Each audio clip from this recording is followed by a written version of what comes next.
Okay, hello everybody, and thanks for checking in. Let's not talk about the husband. Is that what they do? They check into it like a hotel? I guess so. Thanks for putting your card down for the incidentals, and here we go. Yeah. Um, you were talking about your hair color the other day and how many changes it's been through since we Since started we the started this, I know. podcast. Okay, that's true. Okay. So Started. I do this show, Mayfair Witches. The Anne Rice's Mayfair Witches for AMC, and Anne Rice wrote this character that I'm playing, and she wrote him as like a late '60s narcissistic man about town who dyes his hair black. So going with the character, I dyed my hair black to do that show, thinking, oh, this is great, a new look for Harry. And then you finish the show after 5 months, and then what do? I mean, I've got black hair and it's quite long. I had to shave it all off and go bald and let it grow out to this color, or I gradually bring it back to my natural color, which is this color. And that gradual comeback over the last few months has Is led here. to a lot of different colors of Yeah. hair while I'm sitting in this particular chair. Yeah. So Yeah. this is it. This is now this is going to be a lot shorter next Yeah. time I do this because I'm getting it cut off tomorrow. But this is, It seems this to is the be color. back to I mean, it's the been new It's original. been dark brown, it's been black, it's been light brown, Yeah. and now it is the natural color. But Yeah. that's why, because I would look like a skunk if I didn't gradually color it back over time. So Anyway. instead, I just had you shave it off. Much Next quicker time, and I'm not easier. going to do. I think when we go back for season 3, I'm not going to dye it black. No, if they want it black, you get a wig. I'm going to have them put a wig on. You yeah, put a wig 'cause it's on. like, A wig yeah. will save you. They make great wigs now. Yeah. You put a wig cap on, you plop that wig on or lace front, whatever, and you save your hair. Well, my hair is going to be fine. It's just the color was like weird. It's like, yeah, it went from black to kind of weird brown to weirder brown. It was and now a this. journey. Yeah, okay. It was But I'm definitely a back. journey. So wig, it is. Okay. Wigs are better anyway. So much Mhm. easier. All right, so we're going to take some questions. We did our therapy session with Lisa and Harry. Before we get to the questions, I got to talk about your hat. Okay. Okay. So is that Pepe Le Pew? Yeah. Von Dutch. That's Von Dutch. Pepe Le Von Dutch was big Pew. when we had the store back in the early aughts. That's right. Kim Petras, the performer. It's her collab with Von Dutch. Why Pepe Le Pew? I don't know. Why the skunk? Why I don't the know. stinky Pepe Le Pew? She must have loved him. I didn't ask her that. She sent me this, and I was like, "Cool, I Okay. like Von Dutch." No, I like it too. It's but I don't know the history of it. You'd have to a very ask stinky statement. Kim. Anyway, So questions? we're gonna do a little advice from Lisa and Harry. Well, we're not professionals. We can't give No, advice. we can't, but it's kind of fun. Yeah. It's So kind what of if we fun. leave somebody down the garden path? Fun. Which path is that, by Well, the way? the garden path's path. okay. Down the rabbit hole, maybe not so okay.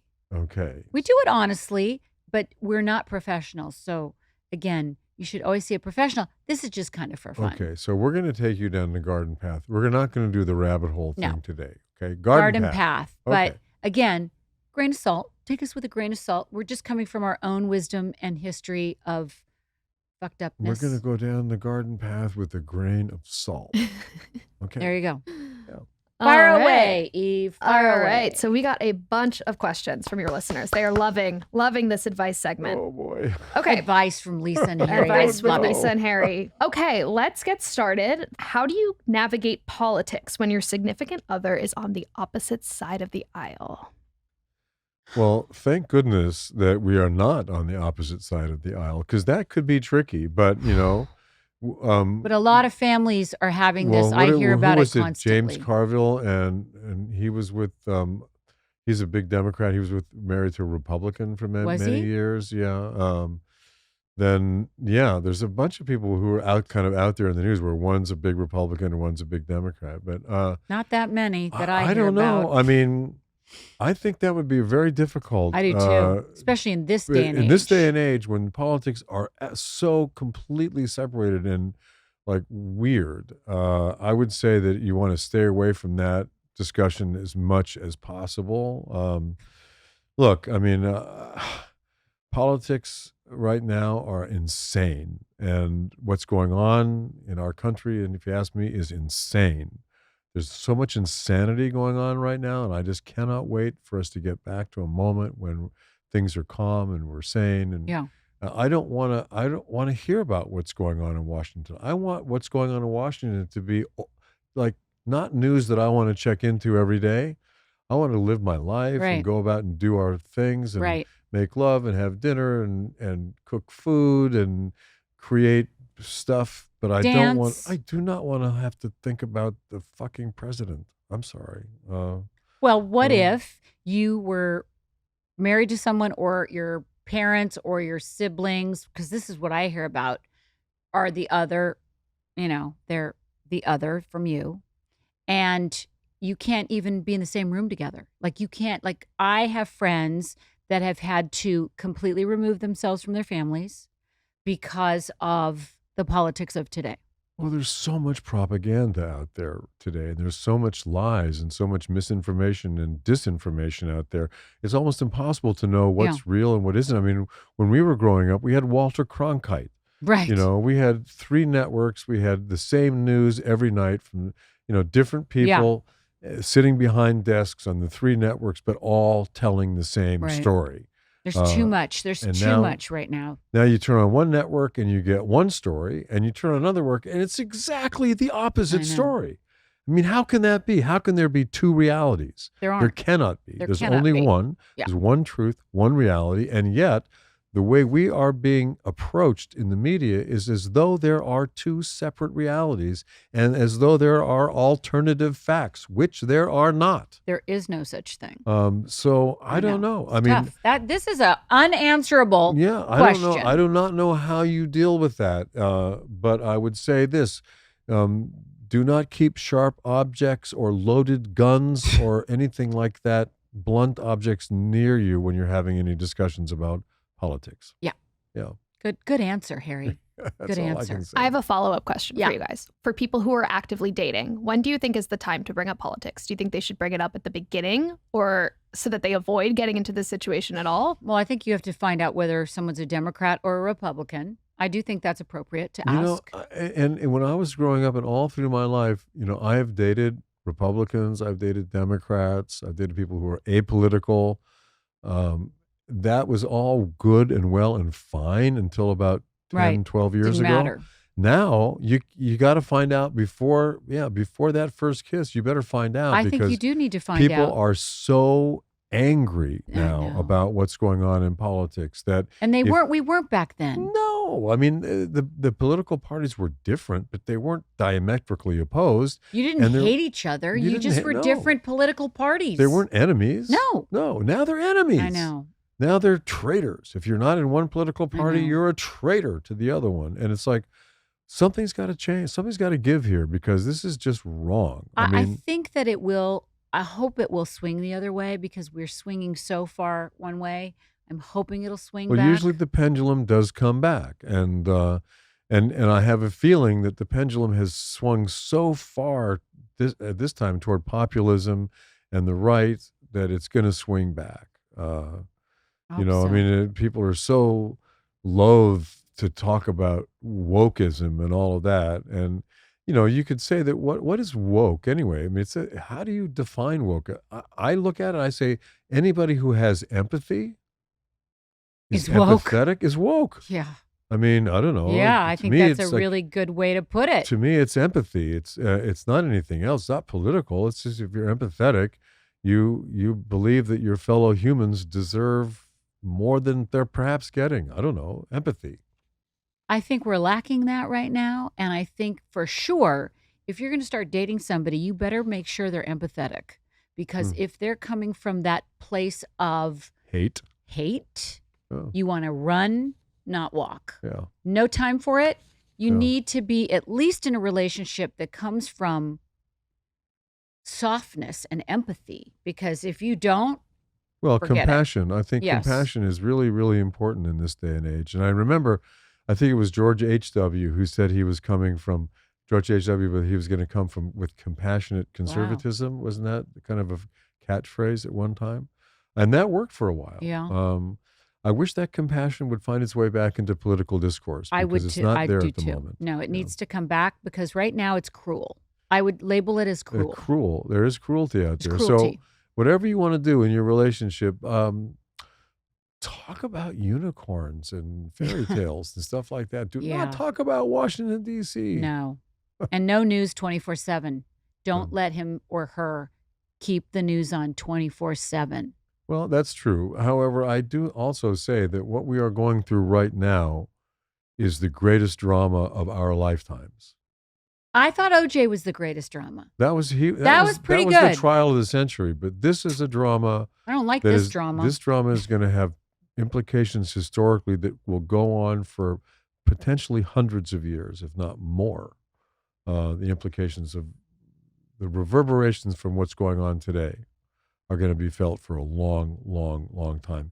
And there are going to be stories written about this time. Oh, There are going to for be hundreds movies of years. written. Thousands There are of going to be years. poems, songs. Yes. There are going to be books written about it, and there are going to be good guys, and there are going to be bad guys. And I would like all the major players out there who are involved in this political game that's going on to think about whether they're going to be the good guys or the bad guys. Very Hollywood. Sounds very Hollywood of you. Well, Right. I mean, 50 years from now, there are going to be good guys and bad guys from this time. Right. And it's going to be very clear who they are and were. So just curious. Think about it.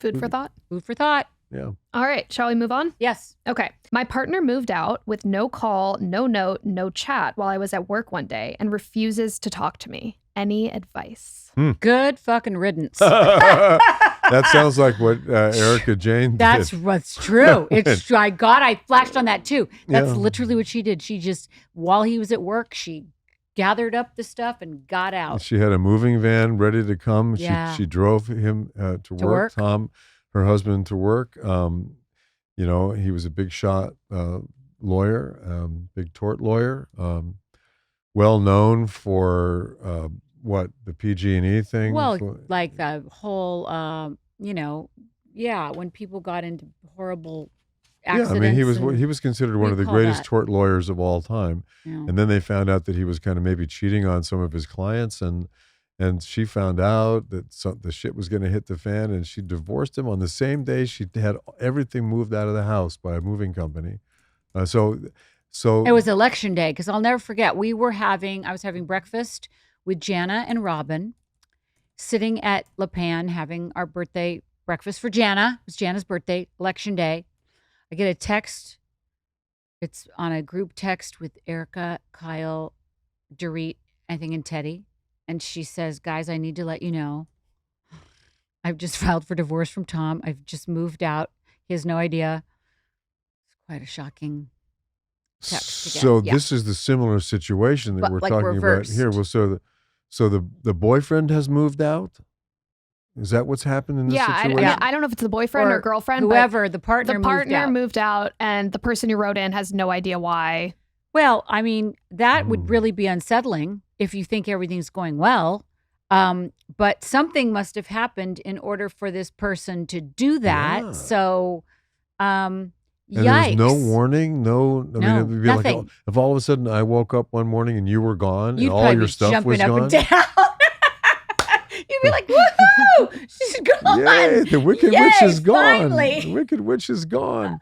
No, I would not. I would be devastated. I mean, that's very If you left. unsettling and very upsetting and really traumatic, I think, for somebody to do that. So I don't wish that upon anybody, but I did see the other side of it. We did see the other side of it with but, Erica. I mean, look, I don't know how if the person has disappeared, there's no way to find them, no way to find out what happened. I mean, look, they're going to come back eventually. Nothing ever ends I know. Right. like that. Yeah, I yeah, mean, yeah.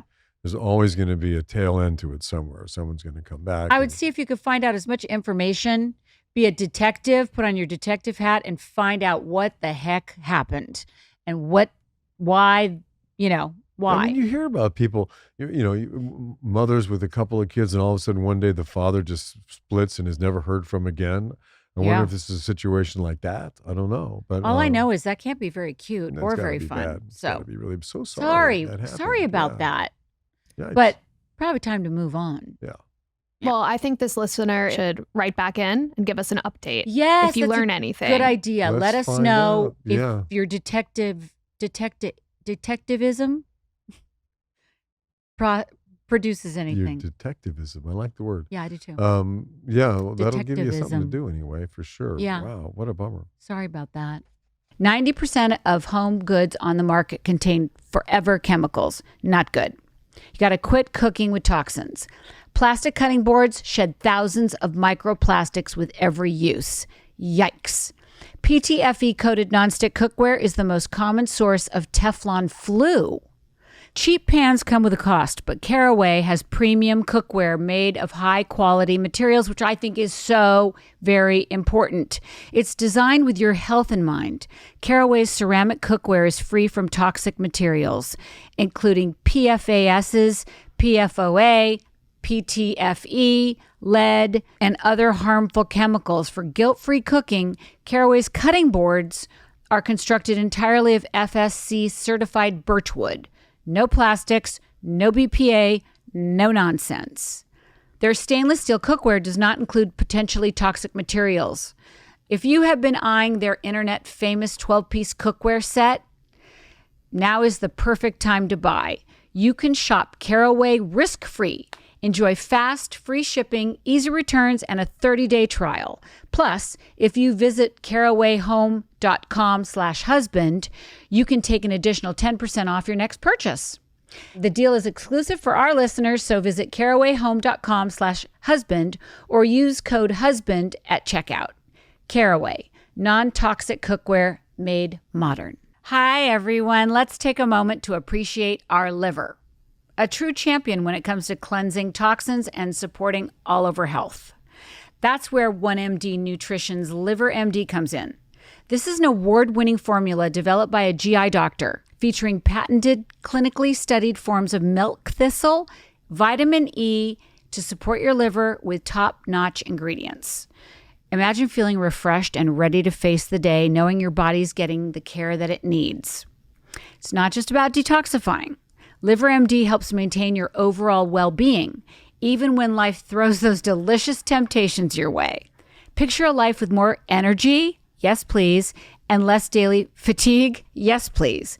And get this, 90% of the users rate Liver MD better than any competitor.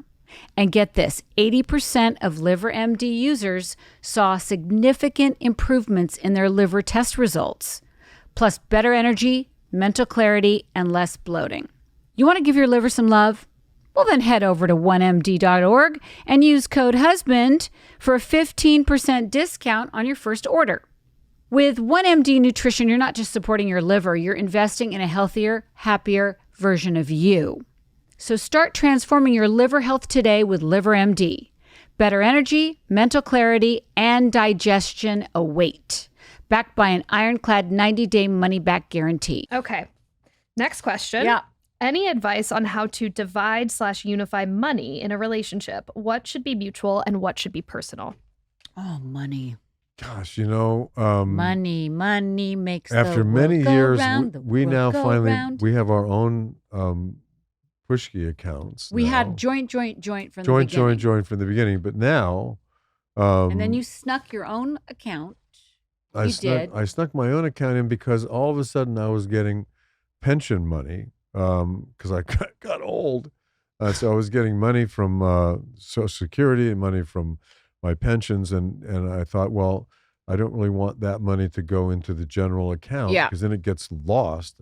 And maybe I can, I can develop some dough for, a vacation from time to time or something. So just he called it funny our money. push key. You called it your push key account. And then I was like, well, I want a push key account. So I opened my own push key account. So it's like for vacations and extras and like. Yeah. I mean, there's different ways that we have revenue streams.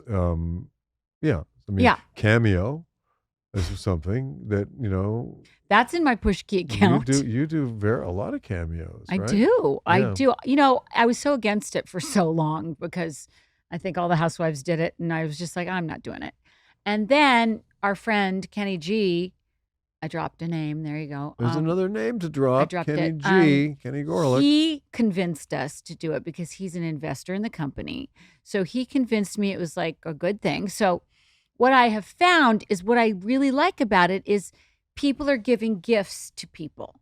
So I become a gift. Well, it makes people happy. And it makes people happy. So there's nothing negative about it. It's all positive. Yeah. And I have become a very kind of unhinged cameo giver. I've not seen any of your kids. They're unhinged. Really? They're unhinged. I gotta check one I out. have decided because now people post them on TikTok and they go, I guess, viral because the kids see them all the time. I tend to have I tend to go on because I want it to be long enough so it's worth their money, right? So I don't do it quick. Remember the first one I did really quick and you were like, I think you might need to work on that. That was just a little. You might want to add a little pizzazz to that. Yeah. Well, honey, it was kind of pizzazz has been added to where I would really? say it's okay. Kind of unhinged, but very, very Lisa Rinna-esque. But so that's a revenue stream that has nothing to do with like our other jobs, our kind of day jobs. So those little, in terms of ancillary revenue streams, we put into our own personal accounts, and then we've got a joint account where, like, if I'm doing a job and Lisa's doing a job, then that goes into the main account, which pays our mortgage and covers all the bills and stuff like that. And then we've got these other two accounts that kind of just for fun. I think it's a great idea to kind of trick yourself in your money situation to where you have your own account that is for like fun, good, positive things, because money can be very tricky and you're paying bills. And I like the idea, if you're going to have a joint account with somebody, to have your little extra account. It feels good. If it's possible to do. If it's possible. Things right now, they seem to, I think that things cost about 30% more today than they did before the pandemic. They do. Maybe I even agree. more. And with the tax on top of it here, it's a lot. It is a lot. And so any way you can kind of, I think the key about money, the way to make money work for you is if you can keep it positive, which is very hard because money can have such a negative connotation to it, because certainly if you're in debt or you don't have enough, it gets very dark. So I do believe the more that putting out money brings money in. I think there has to be a flow to money. And I think somehow you got to figure out a way to keep it positive. And that's how it keeps coming in. As the flow is good, and you want to always keep putting money out there to get the flow, to keep the flow coming back, but it has to be within your means. I know. That's where it's tricky. You just can't spend more than you make, because then you get into some big problems. And we've been down all these roads, guys. Like literally, because we're working actors who work sometimes, and then you don't work, and then there's like a strike, and then there's this and that. I mean, like, we've been through all of it. And like, you really want to be like a squirrel too. You want to squirrel that dough away for a rainy day, because those rainy days come. And I mean, I'm in my 7th decade now, and I've been an actor my whole life, been able to raise a family.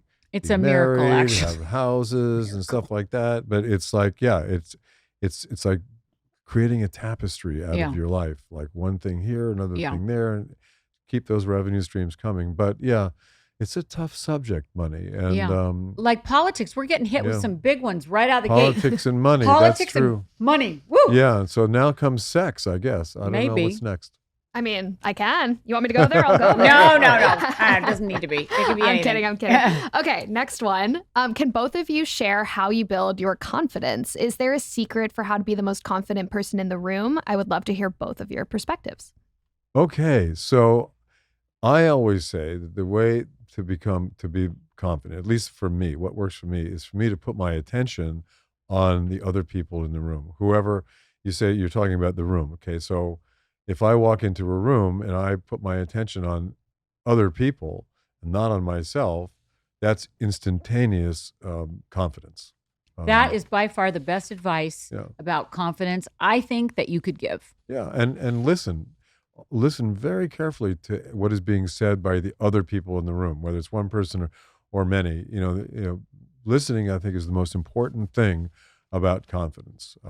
If you don't listen and your attention is on yourself in a situation where you're with other people, it's very easy to become self-conscious and very easy to lose your sense of confidence. Yeah, the key to me is you put your attention on another person, or you give. So you go volunteer somewhere. You do something to get your attention off yourself and get out of your head, because all of us, it's very hard to walk into a room, say with 100 people at a party, and not think, I don't like what I'm wearing, or, whatever, like some or superficial. other people don't like what you're wearing. I mean, that's one of the things we teach our kids all the time, is what other people think of you is none of your business.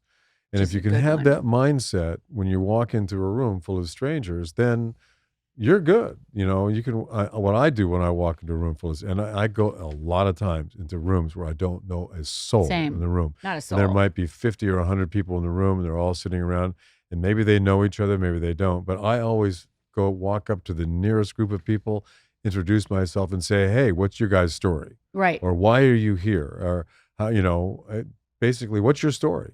And people love to be asked questions They about sure do. themselves. And the more you ask questions about somebody else, the more you engage with them, the Oh, less. ahead. Another good word is to stay curious. If you're curious, that means your attention is not on yourself. You're curious about the party, the people, the whatever it is. So you're not thinking, oh, I don't look good, or oh, I don't feel good, or oh, I'm a loser, or whatever we do to ourselves to make ourselves not have confidence. Find with whomever you're talking to, whether it's one person or a group, find something you can compliment about the people, something that you actually are. I mean, something real. Yeah, you don't not want to fake. fake.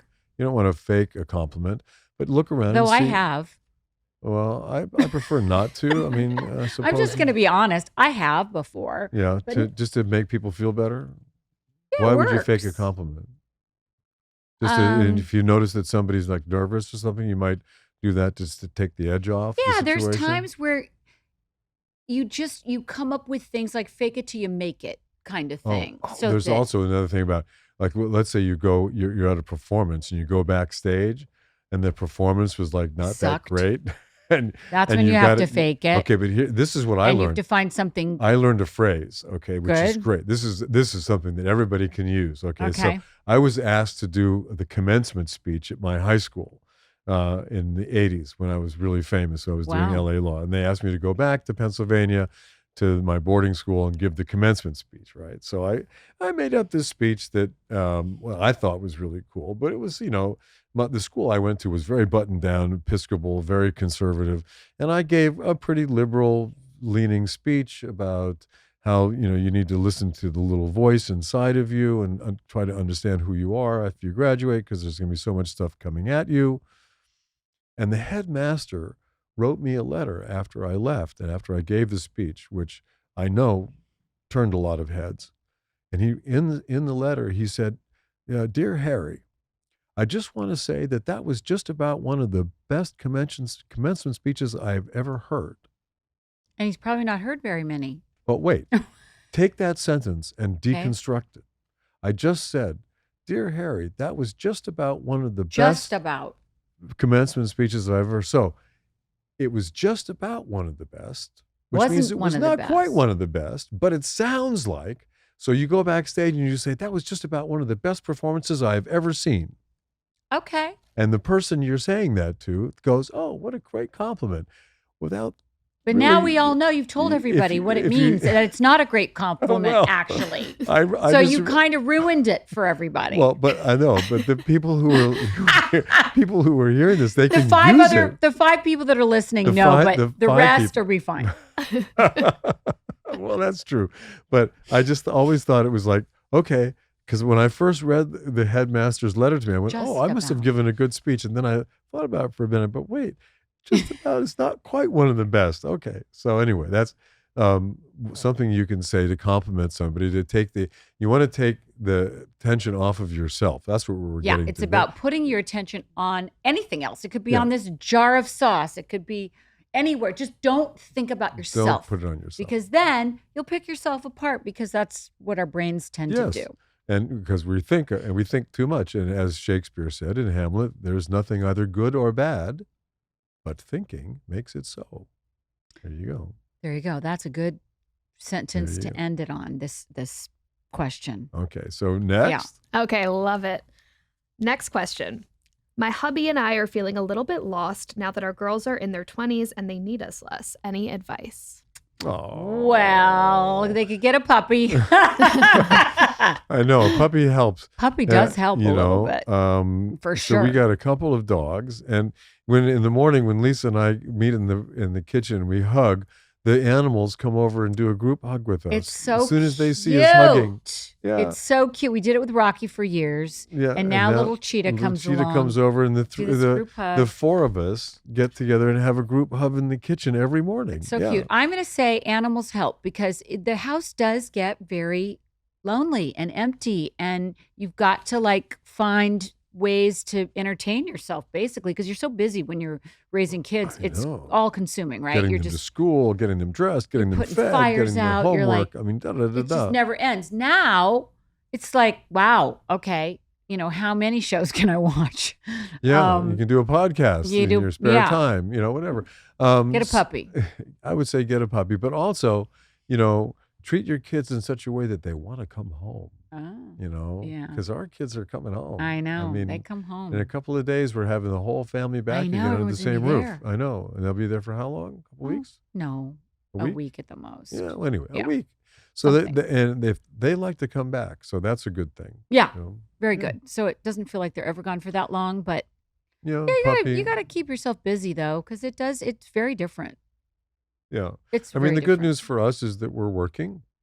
We're actors. We'll never retire. So the kids have moved out. We have an empty nest. We've got a couple of dogs and a fish, and a cat. That we never a stray see cat much. called Kitty that lives out in the gym. Yeah, and we do have a menagerie. We have pets and stuff like that. And we have to feed them, and we have to make sure they're okay, and take them to the Which vet. is lovely. Stuff like that. It's a little bit like having kids. Well, don't have to do any homework. No, it's really not. They don't talk back. Easy. Oh God. Anyway, it's really great. I don't have any other advice for you than that. Yeah, that's it. I say get a little animal of some kind. Yeah. That will help. Have you guys developed any like new hobbies since your girls moved out? Well, you started playing the guitar, but you were playing the guitar.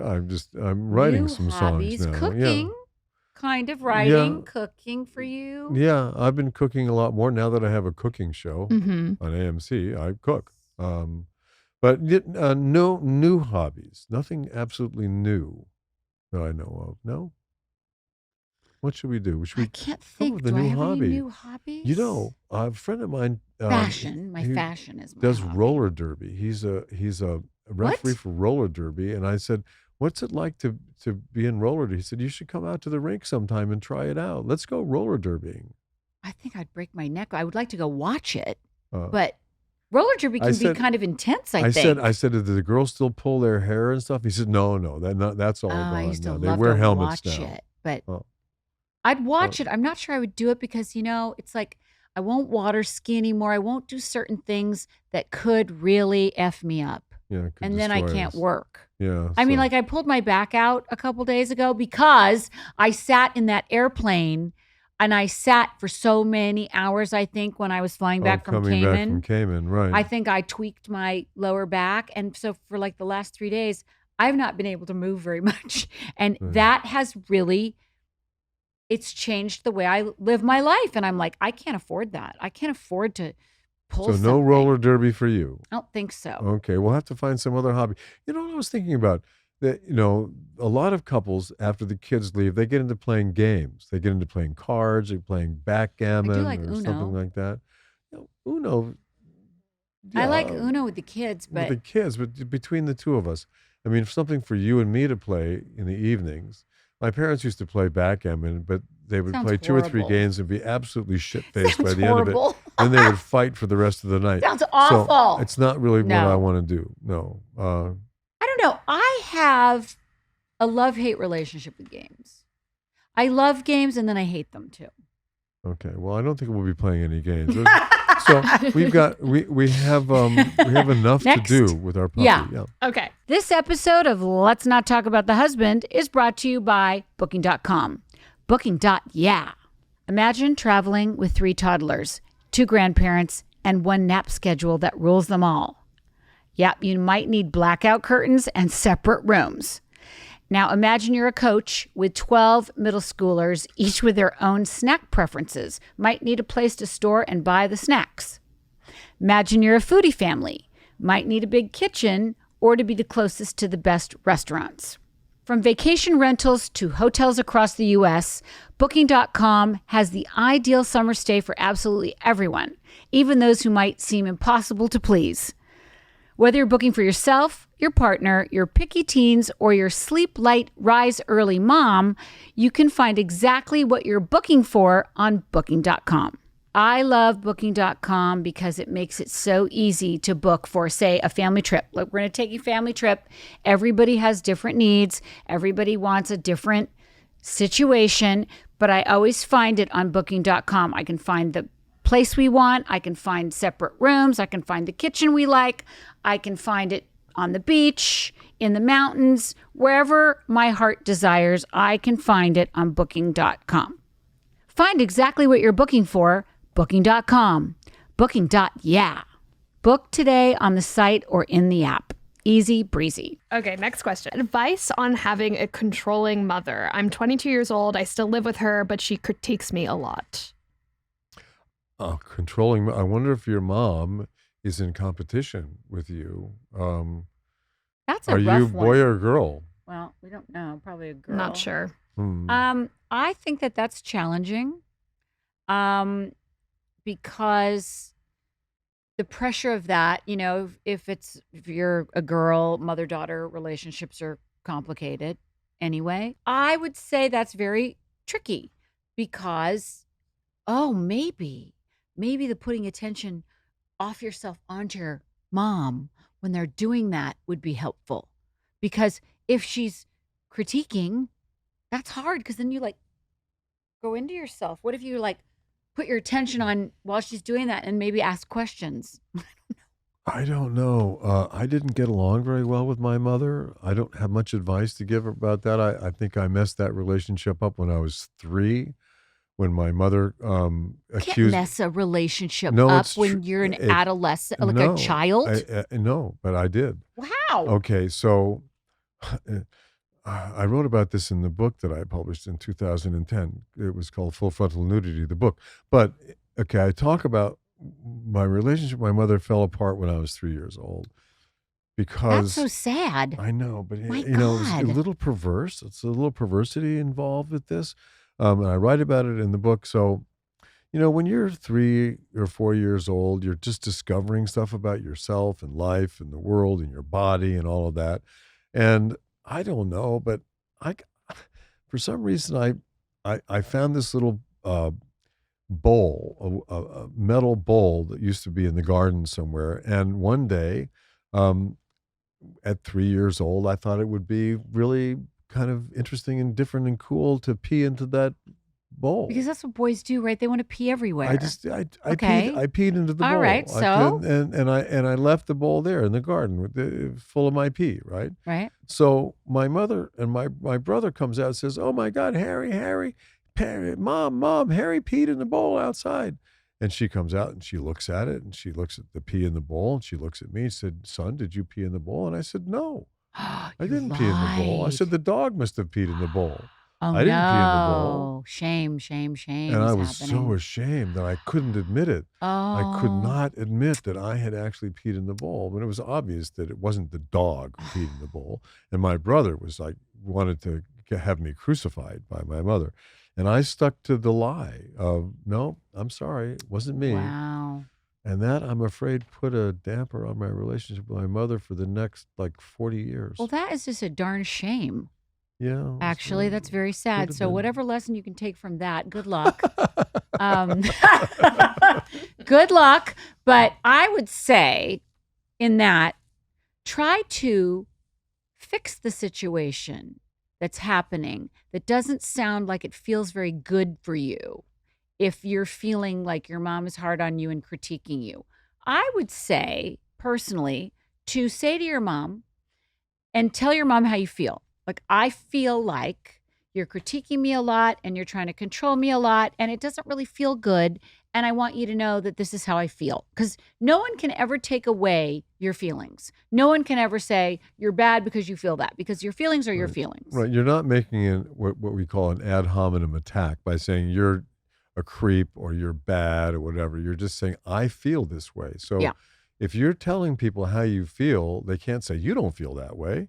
They can't argue with you No. really, because that's the way you feel. So if you're honest about how you feel and tell your mom how you're feeling, I think that probably will at least put things out in the open. Yes, at Yeah. least, vulnerability is always a saving grace, I think. If you're angry and you want to attack somebody, you have to find a way to get vulnerable so that you can be honest about your feelings. Exactly. And I learned a lesson when I was 3.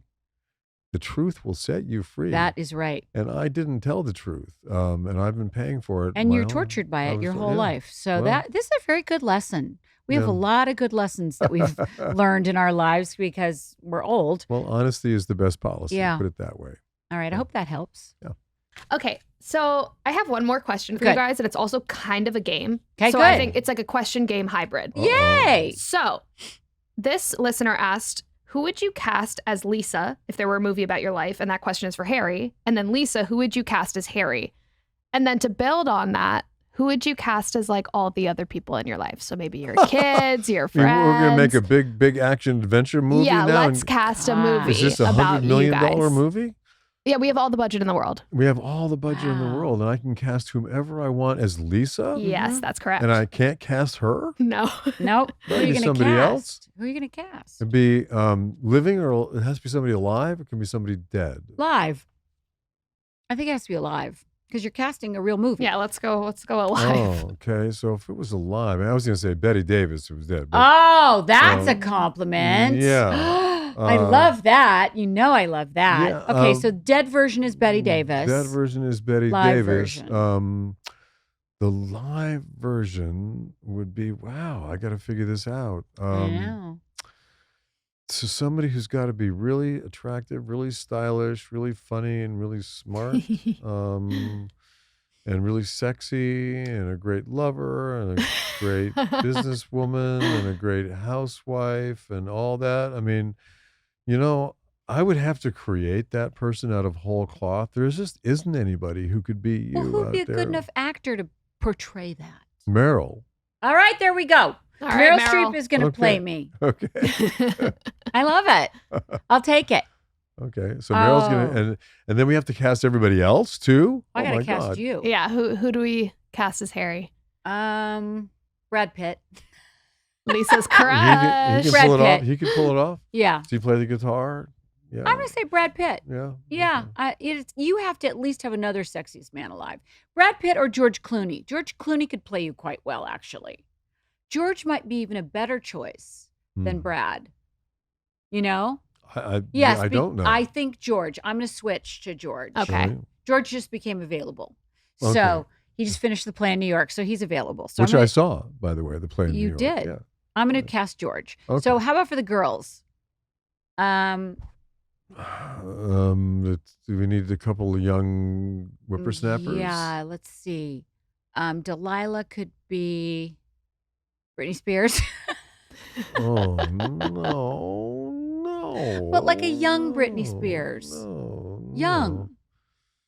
A young Britney Spears. A young Christina Aguilera. Well, I don't you know. know all the young pop people. I don't know anybody in that genre. But so I'm gonna give this to Lisa. She can handle the rest of the casting. I don't know. Amelia. It's hard because they're young. Who would play Amelia? I don't know young actors that much, so I wouldn't really know who to cast. This is really hard. This Can we is get hard. paid to do this? I Can know. we get money to cast this? Wow. Group? I Yeah. don't really like being a casting director, but Okay. I'll hire some people to come in and help. How about We're that? going to hire people. We'll to work cast on this. it. Yeah. I like the casting of us, but I got to Okay. work on everybody else. Okay. All right. Maybe Yeah. we'll get back to you, You'll listener. get back to you on that. It didn't take too long. I got to think about it. Okay. Last question from your listeners.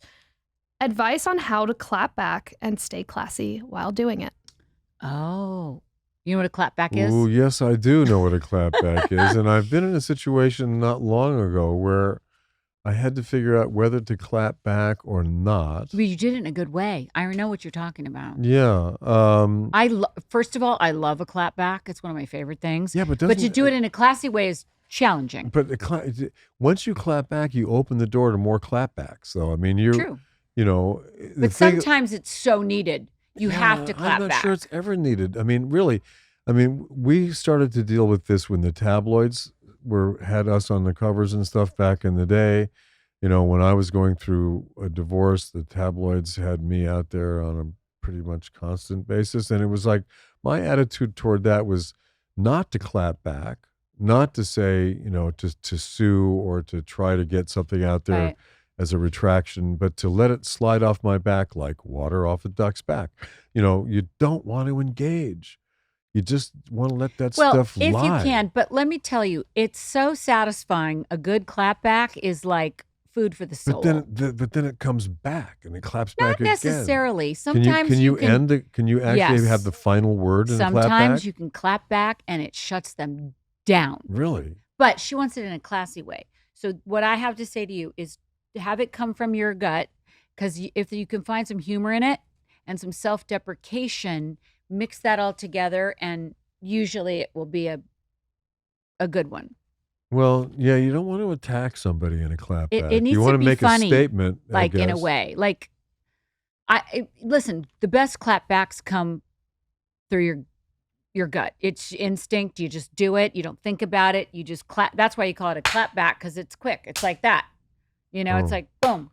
And they are really satisfying. I have had some of the greatest moments in my life clapping back. Really? And Oh. and that ended it? I mean, Oh yeah, there wasn't I can shut people down pretty good. you can't. Yeah, I But can. I'm still talking. Well, I haven't clapped. I don't clap you back. Oh. No, I don't clap you back. When people say things that are really rude, if you're coming from a good place and an honest place with some sense of humor and some, I don't know, whatever else, grit or something thrown in, you can come up with some good things, and you can't think about it too much. You just got to do it. But if you need to clap back, doesn't that mean that whoever clapped first got under your skin Well, and pushed a button? But not necessarily if you do it in a funny way. Sometimes it's just kind of the language of social media also. To clap back. Yeah. But you only clap back when someone has clapped you, right? I God, mean, you get so literal that it blows my head off sometimes. well, 'Cause but it isn't gets that so the deep. truth? I mean, that's the case. I mean, yes, you but clap back because somebody clapped you, right? And so, well, they were and rude. do you really want to throw fuel onto that fire? Sometimes, yes. Why? It's fun. I guess it's It fun. feels but good. It's fun. Sometimes isn't it you need more to clap fun to, back. well, No, I don't sometimes agree. I you don't agree. need It's to clap good. back. I disagree. Well, all right. So you don't clap back. You say don't do it. I say she wants to do it in a classy way. But I'm not sure it's possible to do it in a classy way. I mean, it's That's not that I true. regret having done what I did in my clapback situation, which was very, very, very mild It was clapback. so mild. But I could have just done nothing at all. I It know. would have been fine. But the good news was I didn't clap back. Well, that's what the whole thing was about. You clapping I back. kept quiet, and that was a big win. When I don't clap back and I don't give somebody the time of day that is begging, So see, that's what I'm saying. isn't it? begging for me to do it. But these clapbacks that I do that work, it's so random that it doesn't make any sense or any news until it does, because it's such a good clapback. Oh, well, you're obviously good at it, and I'm not. I'm not even going to try it. Okay, so good. Yeah. So there you go. You got Yeah. one person who thinks it's just delicious, and another person that says no, move along. I say move. I say always, it's better not to feed the beast. Well, So you're right. the beast comes in, they clap at you, and just walk away. Oh, but sometimes it's so It's the old satisfying. turn the other cheek, right? Yeah, it is, but it's Oh. fun. But it's like, Some of the ones I did on Housewives were, really memorable. and they became memes, right? They're just memorable. They're so okay. fun. So I like my clapbacks. Anyway, that's why we're Yeah. opposites. Opposites Exactly. attract. Exactly. She wants to clap back. I say, forget about it. Just forget about it. Go with your right? gut.